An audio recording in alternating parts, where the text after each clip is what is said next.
नमस्कार शेतकरी मित्रांनो, सोयाबीन भाव वाढणार का? नवीन वर्षात म्हणजेच 2026मध्ये सोयाबीन भावात आणखी तेजी येणार का? असे प्रश्न शेतकऱ्यांच्या माध्यमातून विचारले जात आहेत. सोयाबीन दरातील सुधारणा आणि प्रक्रिया प्लांटचे भाव गेल्या काही दिवसांपासून सोयाबीनच्या दरात सकारात्मक सुधारणा पाहायला मिळत आहे. विशेषतः प्रक्रिया प्लांटमध्ये सोयाबीनचे भाव 5,000 रुपयांच्या पार पोहोचले आहेत. बाजार समित्यांमध्येही सोयाबीनचा दर 4,600 ते 4,700 रुपयांच्या दरम्यान स्थिरावला आहे.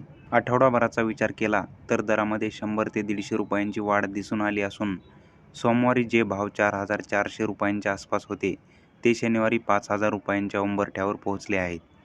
प्रक्रिया प्लांट आणि स्थानिक बाजारपेठ यांच्या दरात साधारणपणे 200 ते 300 रुपयांची तफावत जाणवत आहे, जी वाहतूक आणि अंतराप्रमाणे बदलत असते. हमीभाव खरेदीची स्थिती आणि अडचणी राज्यात 15 नोव्हेंबरपासून हमीभावाने सोयाबीन खरेदी सुरू झाली असली तरी तिची गती अत्यंत संथ आहे.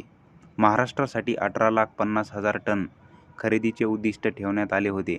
त्यापैकी आतापर्यंत केवळ 16% म्हणजे सुमारे 3,15,000 टन सोयाबीनची खरेदी पूर्ण झाली आहे.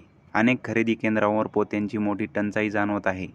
पणन महासंघाने 40 लाख पोत्यांची मागणी केली होती, परंतु प्रत्यक्षात केवळ 11 लाख पोते उपलब्ध झाले आहेत. काही ठिकाणी पोते आहेत तर बारकोड नाही अशी तांत्रिक अडचणही समोर येत आहे, ज्यामुळे अनेक केंद्रांवरील खरेदी ठप्प झाली आहे. नोंदणीसाठी मुदतवाढ आणि शेतकऱ्यांची मागणी शेतकऱ्यांसाठी हमीभावाने सोयाबीन विकण्यासाठी ऑनलाईन नोंदणी अनिवार्य आहे, ज्याची सध्याची मुदत 31 डिसेंबरपर्यंतच आहे. आतापर्यंत सुमारे 5,65,000 शेतकऱ्यांनी नोंदणी केली असून त्यापैकी केवळ 1,25,000 शेतकऱ्यांचे सोयाबीन खरेदी केले गेले आहे.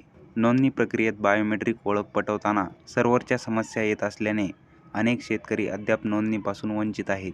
ही अडचण लक्षात घेता नोंदणीसाठी किमान 15 दिवसांची मुदतवाढ मिळावी अशी आग्रही मागणी शेतकरी आणि केंद्र चालकांकडून केली जात आहे. भविष्यातील दरांचा अंदाज नवीन वर्षात म्हणजे जानेवारी आणि फेब्रुवारी महिन्यात सोयाबीनच्या दरात आणखी सुधारणा होण्याची शक्यता अभ्यासकांनी वर्तवली आहे. यंदा सोयाबीनचे उत्पादन कमी असल्याने आणि जुना साठाही मर्यादित असल्याने बाजारात पुरवठा कमी आहे.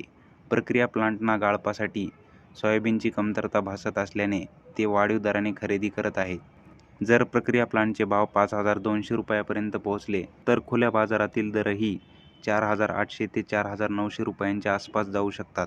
तर अशा प्रकारे शेतकरी मित्रांनो, सरकारी खरेदीने वेग घेतला आणि नोंदणीला मुदतवाढ मिळाली तर खुल्या बाजारातील दरांना अधिक आधार मिळून शेतकऱ्यांना चांगला परतावा मिळू शकतो. मित्रांनो, माहिती आवडली असेल तर व्हिडिओला नक्की लाईक करा आणि ही माहिती जास्तीत जास्त शेतकऱ्यांपर्यंत पोहोचवण्यासाठी व्हिडिओ शेअर करा. आणि तुम्ही जर आपल्या चॅनलवर नवीन असाल तर आपल्या कृषी योजना या यूट्यूब चॅनलला सबस्क्राईब करा व बेल आयकॉनला प्रेस करा आणि तुमचे काय प्रश्न असतील तर कमेंट बॉक्समध्ये नक्की विचारा. धन्यवाद.